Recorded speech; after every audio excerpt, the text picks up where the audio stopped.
Welcome, foolish mortals, to another episode of the HitchHiking Host Show 101. I am your host, your ghost host, West Troop, and I am back this week with another history episode.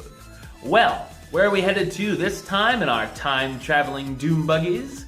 Back to 1957 Disneyland with some stops at the Magic Kingdom, Tokyo Disneyland, and Disneyland Paris. That's right, this week we'll be talking about an attraction that many of you are familiar with. Some of you may have been interactive with this, some of you may not have. This week we're going to be talking about the Frontierland Shootin Exposition / arcade. Whatever you want to call it, the shooting gallery. Boom, boom, boom.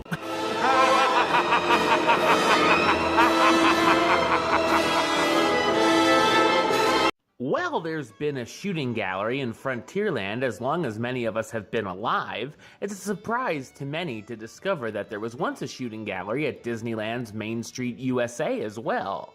Main Street Shooting Gallery, however, only featured 8 guns and didn't quite have the right feel with the rest of the quaint Main Street USA atmosphere.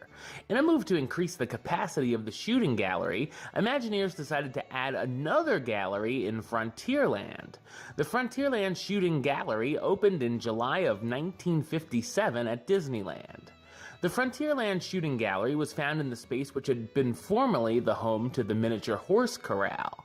This shooting gallery doubled its number of rifles with 16, and for a price, the guests were given 14 shots. The rifles shot out lead pellets at a number of colorful moving and stationary targets. The attraction simulates a shootout in 1850's legendary Boot Hill in Tombstone, Arizona. The detailed Western-themed targets include a jail, a hotel, a cemetery, a bank, covered wagons, cacti, skeletons, a mine, tarantulas, and more. The Frontierland Shooting Gallery proved to be a popular diversion in Disneyland, so it also found a home at the Frontierland in Walt Disney World. Known as the Frontier Shootin' Gallery, it debuted on the Magic Kingdom's opening day, October 1st, 1971. Just like the version at Disneyland, the Shootin' Arcade used the rifles that shot the lead pellets and the Western-themed targets. In the summer of 1982, the Frontier Shootin' Gallery at the Magic Kingdom went down for a big-time refurbishment, where it actually was given an electronic redesign. Instead of using the rifles that shot the pellets, guests would now shoot infrared light rifles. Each rifle now fires an invisible beam of safe infrared light. When the infrared light from the rifle strikes a sensor on the target, a hit is signaled. The change was necessary because of safety reasons and also as a way to cut costs on repainting the targets. To the surprise of many, before this refurbishment, the targets were repainted every night to have a fresh look for the following day, resulting in going through 2,000 gallons of paint a year. This version of the attraction was renamed as the Frontierland Shootin' Arcade on September 26, 1984. When Tokyo Disneyland was planning on their version of Frontierland, which is known as Westernland, they also would have a shooting gallery.